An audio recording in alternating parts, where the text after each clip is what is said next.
ఆలోచన విధానం ఆత్మతంత్రపుల ఆలోచన విధానం ఆత్మతంత్రపుల ఆలోచన విధానం ఆత్మతంత్రపుల ఆలోచన విధానం అందరూ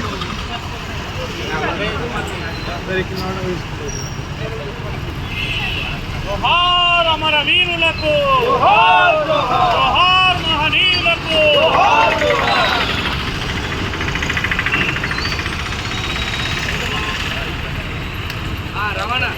జోహార్ మహనీయులకు సావిత్రిబాయి పులే ఆలోచన విధానం వర్ధిల్లాలి మహాత్మా జ్యోతిరావు ఆలోచన విధానం మహనీయుల ఆలోచనలను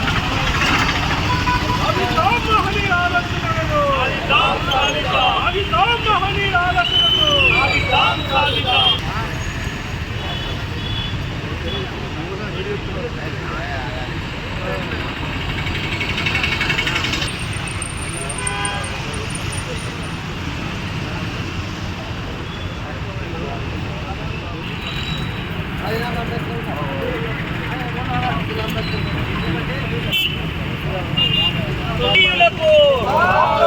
జోహార్ మహనీయులకు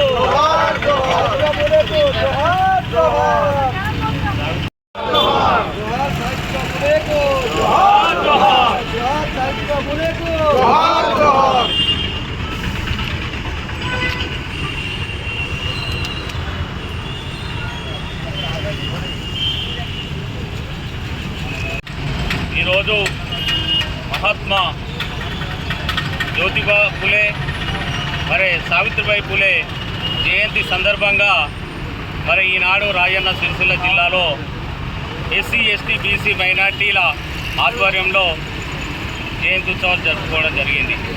ఈనాడు ప్రపంచ ఉపాధ్యాయురాలైనటువంటి సావిత్రిబాయి పులే మరి ఆనాడు చదువు చెప్పి ఇలా చదువుల తల్లి అయిందంటే నిజంగా అది గొప్ప మన భారతదేశానికి గొప్ప గౌరవం అని చెప్పి కూడా ఈ సందర్భంగా నేను తెలియజేస్తున్నాం. ఎందుకంటే ఇలా సావిత్రిబాయి పులే గారికి కూడా మన తెలంగాణలో వాళ్ళకు బంధువులు కూడా ఉన్నారని చెప్పి కూడా ఈ సందర్భంగా గుర్తు చేస్తున్నాం.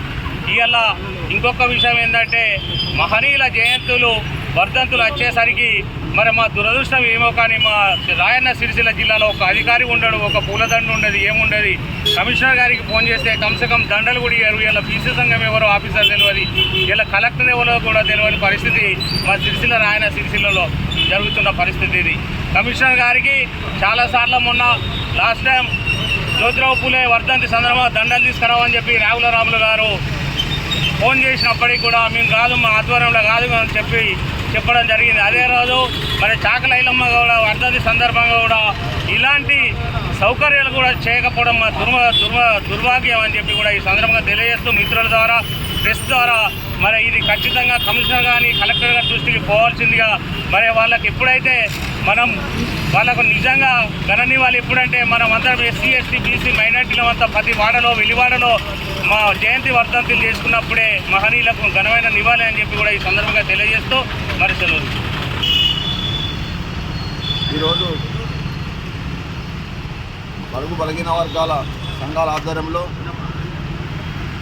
మహాత్మా జ్యోతిబా పులే గారి సతీమణి భారతదేశ తొలి మహిళా ఉపాధ్యాయుని, తొలి మహిళా సంఘ సంస్కర్త సావిత్రిబాయి పులే గారి 195వ జయంతిని ఇక్కడ ఘనంగా జరుపుకోవడం జరుగుతూ ఉన్నది.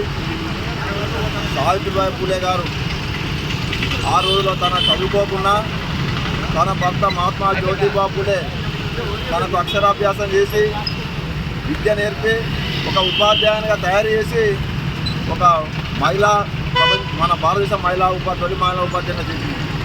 ఆమె స్త్రీల సమానత్వం కొరకు, స్త్రీల విద్యా వ్యాప్తి కొరకు మహిళా పాఠశాలలు స్థాపించి మహిళలకు చదువు ద్వారానే, విద్య ద్వారానే ఆత్మగౌరవం వస్తుంది, సమానత్వం వస్తుంది, మూఢనమ్మకాలు దూరం అవుతారు, అభివృద్ధి చెందాలనే దాని మీద ఆ ఆశయాలతోనే ఆ రోజులలో అట్టడుగు ప్రజలకు అగాధ పరిచయాల ప్రజల కొరకు విద్య నేర్పిన గొప్ప మానీయురాలు, చిరస్మరణీయురాలు మహాత్మా జ్యోతిబా పులే దంపతులు సావిత్రిబాయి పులే గారు. ఈ సావిత్రిబాయి పులే చేసిన అలుపేరుగని పోరాటము ఈ సంఘ సంస్కర్త అసలు ఈ దేశంలో ఎవరు చేయలేరు. ఈ సావిత్రిబాయి పూలే గారి జయంతిని ఇక్కడ సిరిసిల్ల నడిబొడ్డున విగ్రహం దగ్గర జరుపుకోవడము నిజంగా హర్షణీయం.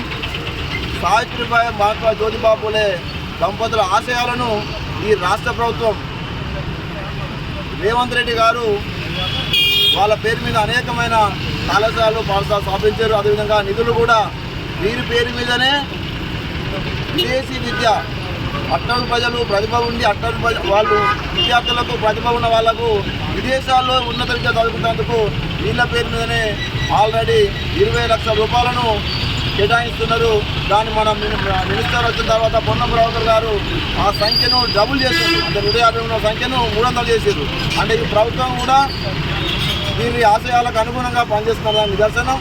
ఏది ఏమైనా బీసీలు ఈ రాష్ట్రంలో 60% జనాభా ఉన్నారు కాబట్టి 60% జనాభా తగ్గట్టు విద్యా ఉద్యోగ రాజకీయ రంగాల్లో వాటా దక్కాలని చెప్పి ఈ సందర్భంగా తెలియజేస్తూ ఉన్నాం. ఈ జయంతి సందర్భంగా విజ్ఞప్తి చేస్తూ ఉన్నాం. సరే, గతంలో ఈ సంవత్సరం ఈ 2 సంవత్సరాలు వచ్చిన ఈ ప్రభుత్వము మొట్టమొదటిసారిగా బీసీ కులగణన చేసింది, మేము సాధించినాం. ఆ తర్వాత ఈ 42% రిజర్వేషన్ కొరకు అసెంబ్లీలో తీర్మానం చేశారు. తీర్మానం చేస్తే బాగా కష్టంగా పడ్డారు. ఢిల్లీలో కూడా ధర్నా చేశారు. మా బీసీ సంక్షేమ సంఘం అదేవిధంగా అన్ని సంఘాలు కలిసి ఈ రాష్ట్రంలో బంద్ కూడా చేసినాం. ఒక సక్సెస్ అయింది. అరే 42% రిజర్వేషన్ అమలు అవుతుంది అనుకున్నాము. దాని దురదృష్టవత్తు అమలు కాక సెంట్రల్ నుంచి ఫండ్స్ వస్తున్నాయి, ఆగిపోతున్నాయనిగా కొన్ని ఎలక్షన్లు పెట్టింది. ఇంకా ఎలక్షన్లు ఉన్నాయి కాబట్టి ఇప్పుడు ఈ 40% రిజర్వేషన్ కొరకు కేంద్రంపై ఒత్తిడి తెచ్చేందుకు పోరాటాలు ఈ ప్రభుత్వం కానీ పార్టీలు కానీ మిగతా పార్టీలు కానీ బీజేపీ చేయాల్సిన అవసరం ఎంతైనా ఉందని చెప్పి తెలియజేస్తూ 42% రిజర్వేషన్ సాయంతో చేయవలసిందే. అదేవిధంగా జనాభా వాటా ప్రకారము జనాభాలో వాటా దక్కవలసిందని చెప్పి తెలియజేస్తూ ఆమె ఆశయాలను మా బీసీలో కొనసాగిస్తాము. ఆ విధంగా ముందుకెళ్తామని చెప్పి తెలియజేస్తూ ఈ భారతదేశ చదువుల తల్లి సావిత్రిబాయి పూలే జయంతి సందర్భంగా ఈ దేశంలోనే ఆమె చదువు చెప్పబోతే ఈ దేశంలో ఉన్న బతుకులు చీకటి వర్ణమైనటువంటి ఒక పరిస్థితులను చచ్చినటువంటి ఆ తల్లికి సిరిసిల్ల పట్టణంలో నివాళులు అర్పిస్తూ ఇంకా ప్రజలందరూ కూడా ఆమెకు నివాళులు అర్పిస్తూ వాళ్ళ ఆశయాలను కొనసాగించాలి. ఆమె ఆశయాలను బీసీఎస్టీ మైనార్టీల ఆశయము, ఆమె త్యాగము ఇలా ఎవరికో చదువుల తల్లి అని మనం బయట పెట్టుకుంటున్నాము. ఇలా చదువుల తల్లి సావిత్రిబాయి పూలే అనేది గవర్నమెంట్ డిక్లేర్ చేయాలి. ఇలా ఏదో ఒకటి పెట్టి చదువుల తల్లిని వెతురు సావిత్రిబాయి పూలేనే మరి చదువుల తల్లిగా గుర్తించాలని చెప్పి ప్రభుత్వానికి విజ్ఞప్తి చేస్తున్నారు. మహాత్మా జ్యోతిరావు పూలే సతీమణి సావిత్రిబాయి పూలే గారి జయంతి సందర్భంగా సిరిసిల్ల అన్ని కుల సంఘాలు బీసీ సంఘాలందరూ కూడా వారి ఆధ్వర్యంలో ఇక్కడ సావిత్రిబాయి పూలే జ్యోతిబాయి పూలే విగ్రహాలు సిరిసిల్లలో పెట్టిన తర్వాత మొట్టమొదటిగా ఈ యొక్క జయంతి కార్యక్రమం సావిత్రిబాయి పూలే జయంతి కార్యక్రమం చేసుకోవడం శుభపరిణంగా తెలియజేసుకుంటూ వారికి జిల్లా కాంగ్రెస్ పార్టీ పక్షాన ఘనమైనటువంటి నివాళులర్పిస్తూ ఆ మాననీయురాలు చూపినటువంటి బాట ఏదైతే ఆ రోజే అణగారిన మహిళల కోసం కానీ మహిళల అభ్యున్నతి కోసం చదివే ముఖ్యంగా వారికి తోడ్పాటు పడుతుందనేటువంటి ఒక బృహత్తరమైనటువంటి కార్యక్రమాన్ని తీసుకొని ప్రతి పల్లెల్లో అణగారినటువంటి మహిళలందరూ కూడా విద్యాబోధన కార్యక్రమం అంటే అక్కడ ఉన్నటువంటి ఏవైతే అగ్రవర్ణాలు ఎంత ఒత్తిడి చేసినా కూడా ఎక్కడ కూడా వారు బాధపడకుండా విడిచిపెట్టకుండా మహిళల యొక్క అభ్యున్నతి కోసమే పాటుపడినటువంటి జంట ఆ రోజు దాంపత్యులు ఎవరైతే జ్యోతిరావు పూలే మరియు సావిత్రిబాయి పూలే గారు వారు ఇలా మొత్తం భారతదేశం అంతా కూడా జ్యోతిబా పూలే ప్రధానంగా ఏదైతే ఉపాధ్యాయురాలుగా మహిళలకు అభ్యున్నతి కోసం వారి యొక్క చదువు కోసం అహర్నిశలు పోరాడిందో వారిని ఇలా జాతీయ ఉపాధ్యాయ దినంగా కూడా పరిగణించబడింది. ఆ విధంగా ఇలా సావిత్రిబాయి పూలే జ్యోతిరావు పూలే వారి యొక్క ఆశయాలను ఈ ప్రభుత్వం కూడా ముందుకు తీసుకెళ్ళి అన్ని విధాలుగా ఇలా పాఠశాలలకు కానీ వారికి ఇచ్చేటువంటి విద్యార్థులకు ఇచ్చేటువంటి ఏదైతే రీఎంబర్మెంట్స్ కానీ వారికి కావాల్సినటువంటి తోడ్పాటు కూడా వారి పేరు మీదనే ఇలా కార్యక్రమాలు చేసుకుంటూ ముందుకు పోతున్నటువంటి ప్రభుత్వం అలాగే వారి ఆశయాలకు అనుగుణంగా ఇక్కడ ఉన్నటువంటి బీసీ యొక్క అందరి ఆశయాలకు అనుగుణంగా మేము కూడా ముందుకెళ్ళి వారి ఆశయ బాటలో నడుస్తామని తెలియజేసుకుంటూ మరొకసారి సావిత్రిబాయి పూలే వారికి జయంతి సందర్భంగా అందరికీ శుభాకాంక్షలు తెలియజేసుకుంటాం.